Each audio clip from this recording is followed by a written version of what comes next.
ए भाई काए कहाँ जाता? मैं हम मुड़की जात हूँ। मुर्की जाबी? हाँ आना वो मोरा ऑटो में बैठ जा। कतका बेरा जाही तो राटो? अरे सवारी आ जाही तो निकल जाबो। नहीं बैठो। आना ठोकर तीर में आके बैठो। मैं यहाँ नहीं आऊँगा। आना वो नहीं आऊँ। नहीं आबे? हाँ चल भाई।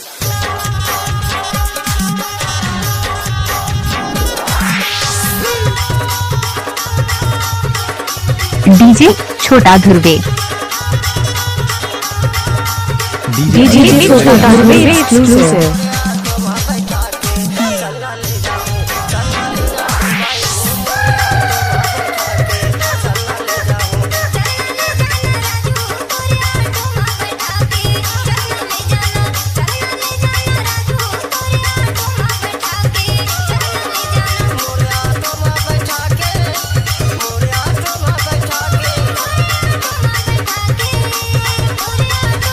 डीजे छोटा धुर्वे।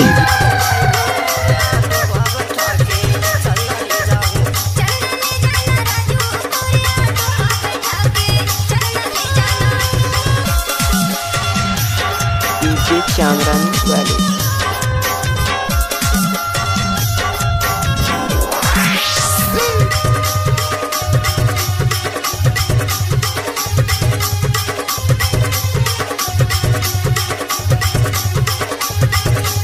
आपने तो सुना होगा डीजे छोटा धुर्वे एक्सक्लूसिव।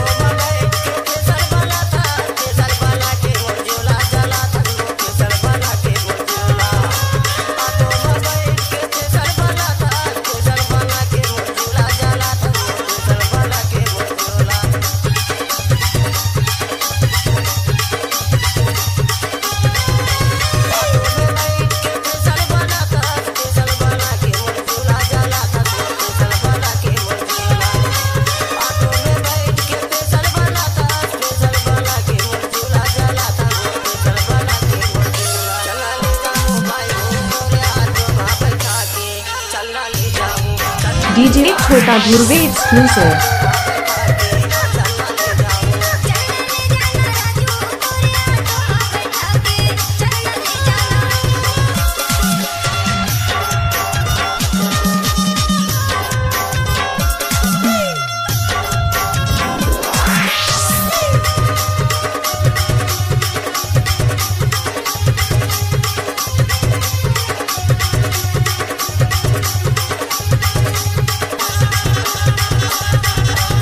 डीजे छोटा धुर्वे।